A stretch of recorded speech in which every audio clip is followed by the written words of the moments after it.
in a movie. This feels like a movie.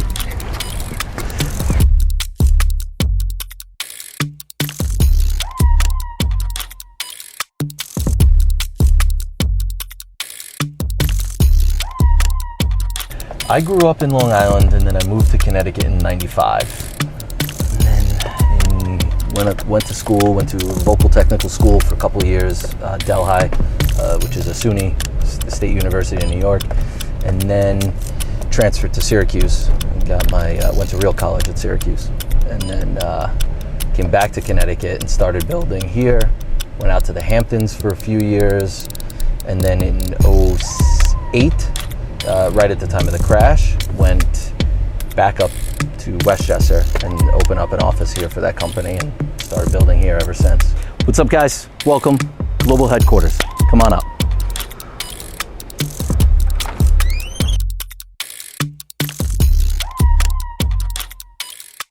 This is our pseudo war room. So this is where we have a lot of our project meetings. We'll have staff meetings in here. We try to do bi-weekly meetings with our whole team. Come up in here and we got our major project board here. So just a quick list. Big fan of whiteboards. I know it's kind of old school, but that's how I grew up with it. So again, just quick project hits on super important items here. And then back on this wall over here is my personal whiteboard, which has got workflow, staffing flow, where people are going, what project schedules are like, and then my personal chase board of what projects I'm chasing. So it's easy for me just to come in here and edit and keep a task on things and know when to reach out to people and know when not to reach out to people. So yeah, this is my favorite little home away from home spot in the office. Cool spot that not everybody has these days, kind of gone to the wayside, but something that I've brought with me over the years is our sample collection.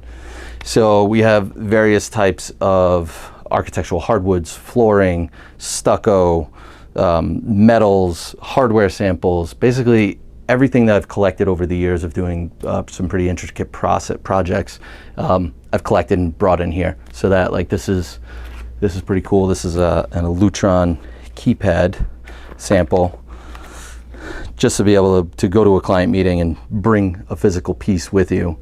It goes leaps and bounds, and so that people aren't waiting for stuff. So it helps expedite decision making and just shows them that you're prepared.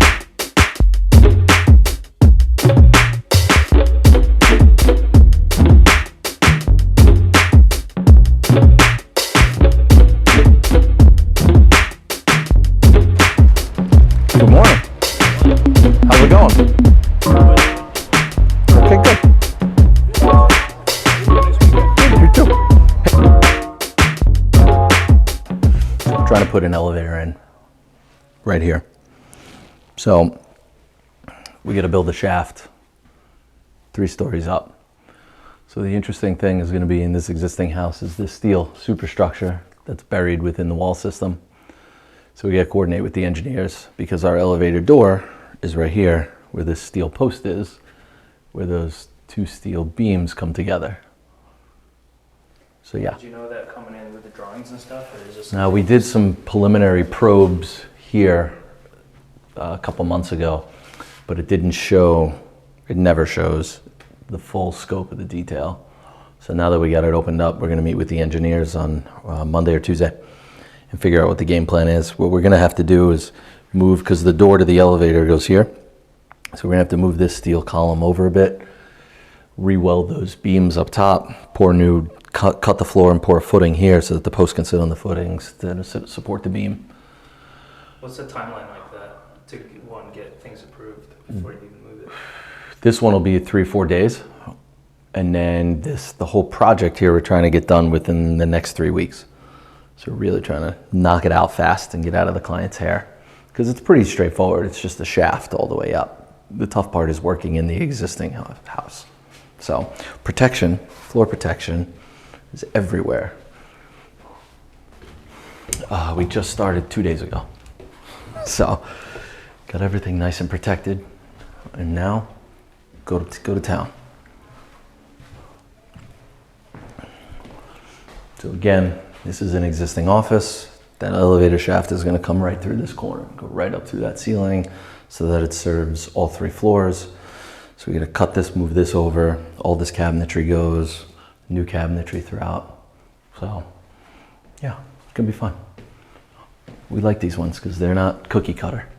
They're kind of intricate and detailed.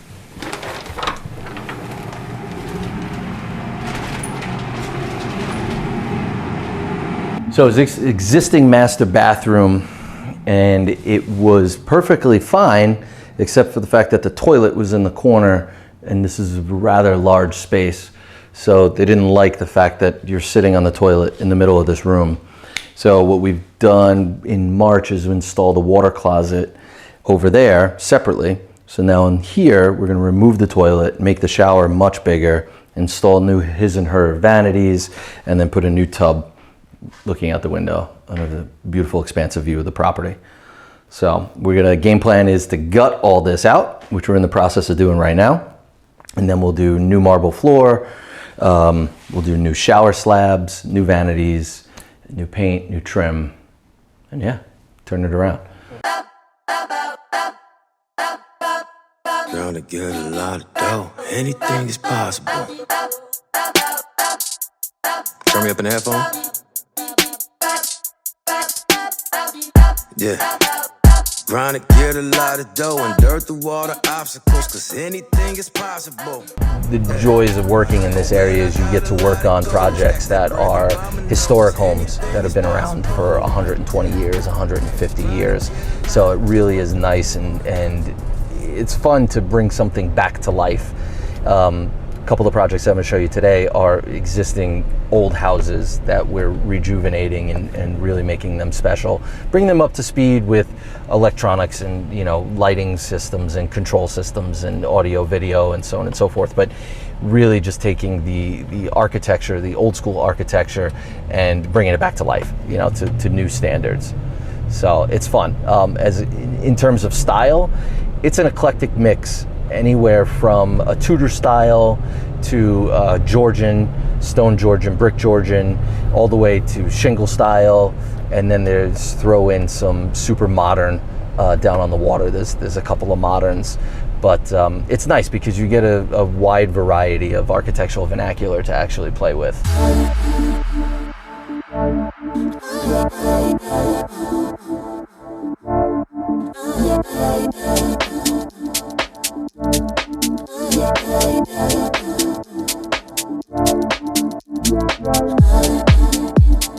This house is 120 years old, and it started out as just a small interior renovation, and we've gone through and gutted the entire thing. All new window and exterior door package, all new stucco facade, new slate roofing. Basically everything's brand new on this baby. We saved the chimney mast, we saved some interior framing, but not much. We'll get Mike over here. He is our project manager / site superintendent. He's got the heart and soul of this job under his thumb, and as you can see, he's busy moving materials. You gonna put them up in the bucket? Yeah, definitely. Did you take the bucket off the pallet? You gotta get the bucket off the pallet. No, we put it better. Yeah, that's fine. That looks good. That we definitely want to get some footage of.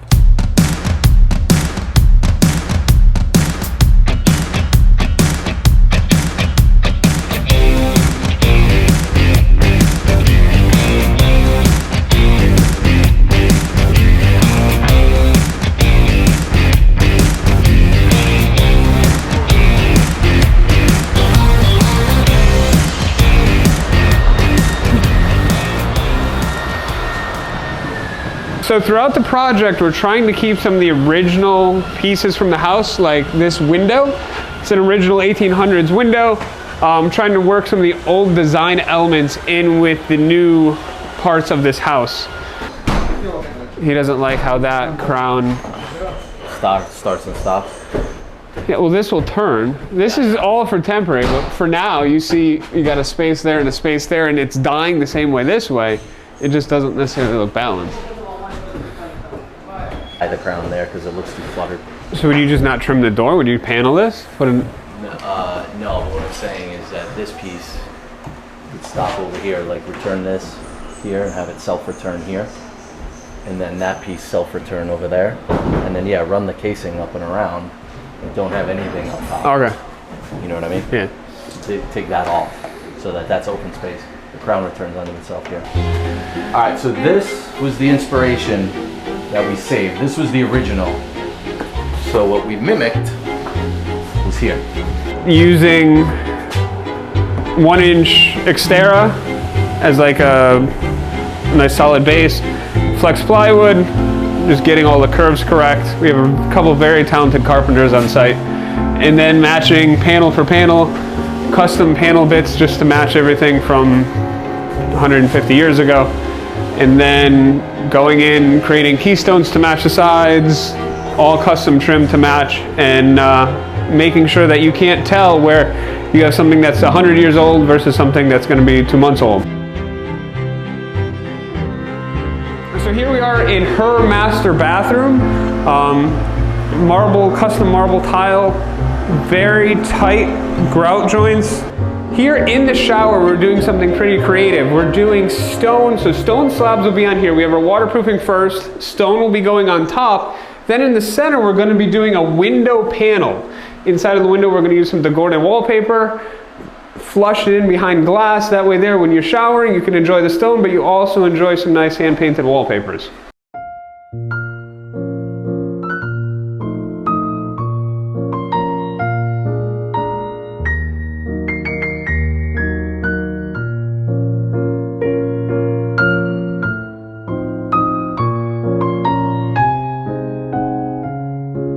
So in here, we did another marble floor, and then we did some mosaics on the wall.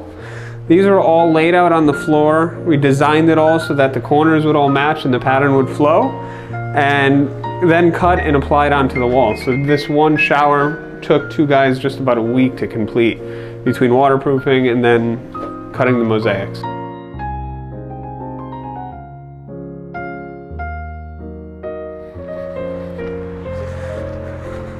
I don't know who loses their shoes. Okay, so coming in here, we have the guest cottage.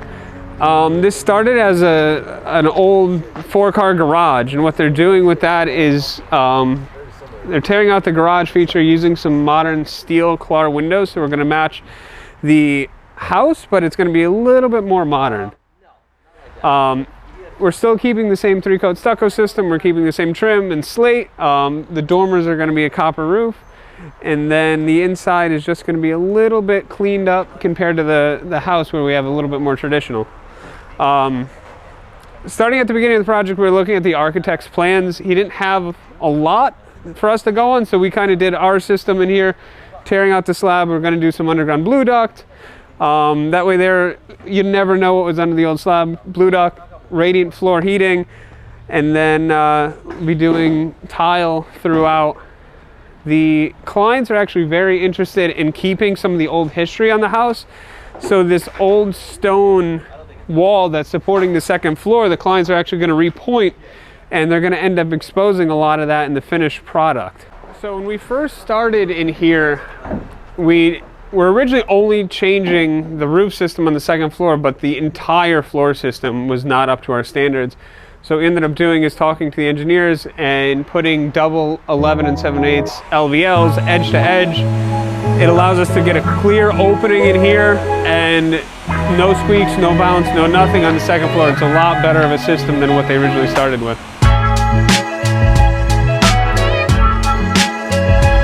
For the documentary. We're eating. Oh my god. Big beer. Yeah, got the hair done too. Check it out. Oh yeah. And then when you're in a highway, turn this down. You feel like oh shit. That's weird. So they're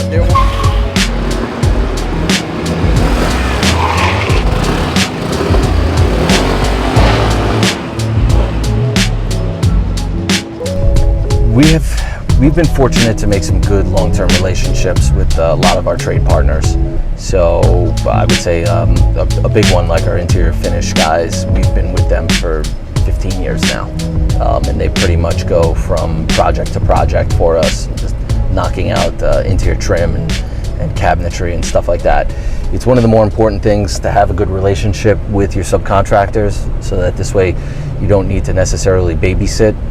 And by that, I don't mean that babysitting, not that they're, you know, showing up on time or leaving early, but more to the fact that they're actually implementing the design that are based on the drawings.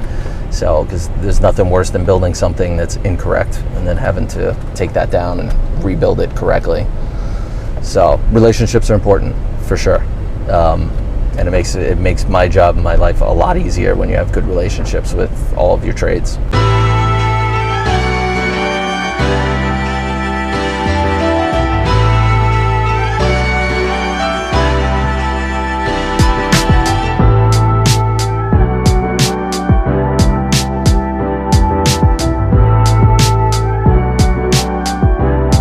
This pool is an exceptional pool for the property. This area here is a sun shelf, super shallow. It's about 6 inches deep, I think, right? Yeah. It's about 6 inches deep, so the grandkids can sit here and play and not have to worry about being in the deep end. And then the homeowners can still do laps off the big side. One of the more unique aspects of this pool, aside from it being an infinity edge, it has a Lautner edge around the other side so that the water drains off of both sides. It's a built-in spa. And the spa overflows, as you can see, onto the pool with stepping stones connecting. And then this corner is 7-inch thick glass. It's the only corner like this in the Northeast. The hydraulic pressure of the water beyond, so we didn't want the corner to separate and demiter. So it actually all came together very nicely. What we wound up doing was tenting and put tarps and tents and heated this entire structure and built it throughout the winter. I think we shot the concrete for this pool in February and then shot the plaster in June. So it was a tremendous feat on this very small lot, because it's all front to back with the amazing view beyond.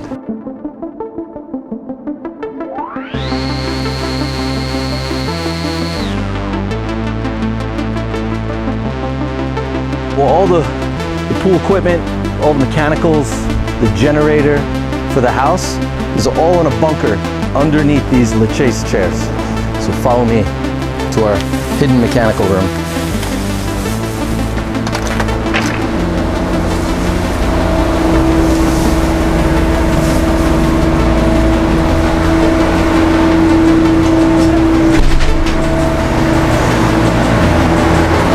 So in order to run that pool equipment in the middle of the winter, you can't let it get cold. So we built this bunker subterranean underground, and we have all our equipment. This is the house generator. So in case of a power loss, this will service the whole house. This is all the pool equipment for the pool and the spa. All right through here. So it's pretty incredible. We like to keep it nice and clean, organized, neat. The owner comes down here, as you can see, and uses it for his wetsuit changing area. But this is the heart and soul of where the pool equipment is.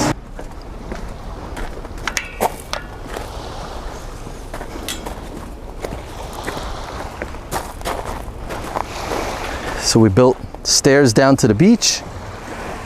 We did this entire seawall for the client to give them a backyard. So this is all Ipe, solid Ipe with stainless steel guard railings. It's the only thing that lasts out here on the ocean.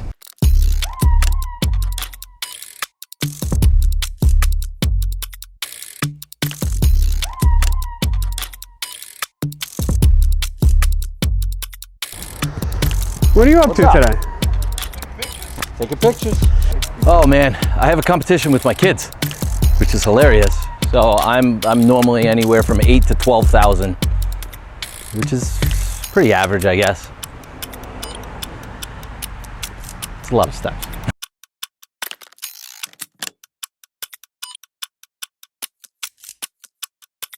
Really? 5 miles? And this thing rips. What do you get up to? 60, 70 miles an hour? Yeah, 70. 69, it cuts off. Look, you got a USB cable on the side. Check it out. I could charge my phone here. And then my phone goes in here. I could. Oh, sorry, bro. You're good. I could get some Some call going on, some texting while riding. Texting while I'm riding.